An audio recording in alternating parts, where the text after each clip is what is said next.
तो नमस्ते, प्रणाम।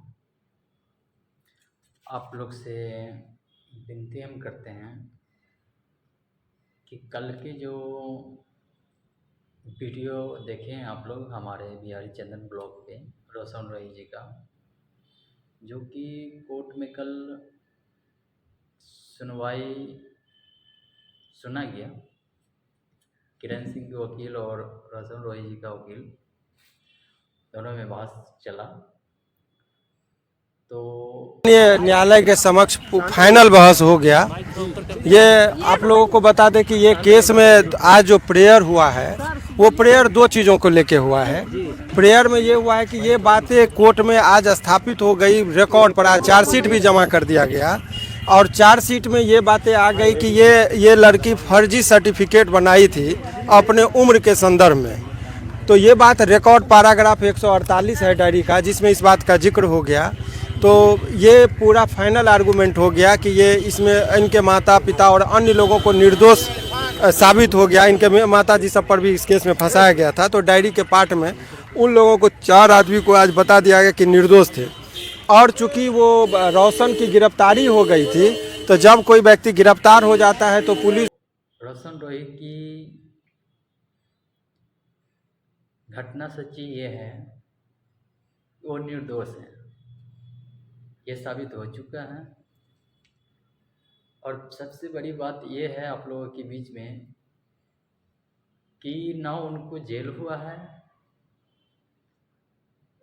ये बोलता है ना, क्या बोलता है, पोस्को 376, ये सब कुछ नहीं है उनके लिए।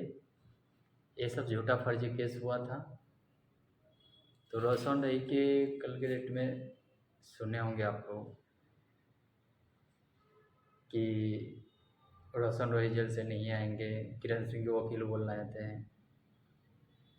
रोशन रॉय के वकील जो बोल रहे थे वो सच्ची बता रहे थे, जो हम आप लोग के वीडियो में दिखाए थे।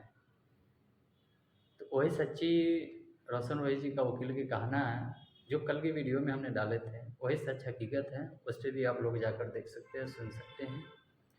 हो सकता है रोशन रॉय की बेल तो नहीं मिला है कल, उसको बहुत से बड़ी जल्दी उनको जेल से रिहा कर दिया जाएगा, क्योंकि कस्टडी में ऐसे ही उनको रखा गया है। 2 दिन, 1 दिन, 3 दिन, 4 दिन, जितना दिन लगे, माने बहुत जल्दी वो आ जाएंगे। तो आप लोग ज़्यादा परेशान नहीं होइए। मेरे मंझी के जितने भी कलाकार भाई बंधु, जितने भी सुनने वाले हैं, बजने वाले हैं, सबसे हाथ जोड़ के विनती है कि आप लोग भैया को सपोर्ट करिए, ऐसे ही वो आगे बढ़ें। और हमारे नए चैनल पे आप लोग मेरे चैनल पे अगर नए कोई है तो आप लोग मेरे चैनल को सब्सक्राइब करिए, शेयर करिए, कमेंट करिए, लाइक करिए। हम ऐसे ही आप लोगों के बिहारी चंदन ब्लॉग पे आप लोग के समाचार बताते रहेंगे, ब्लॉग बनाकर। थैंक यू, प्रणाम।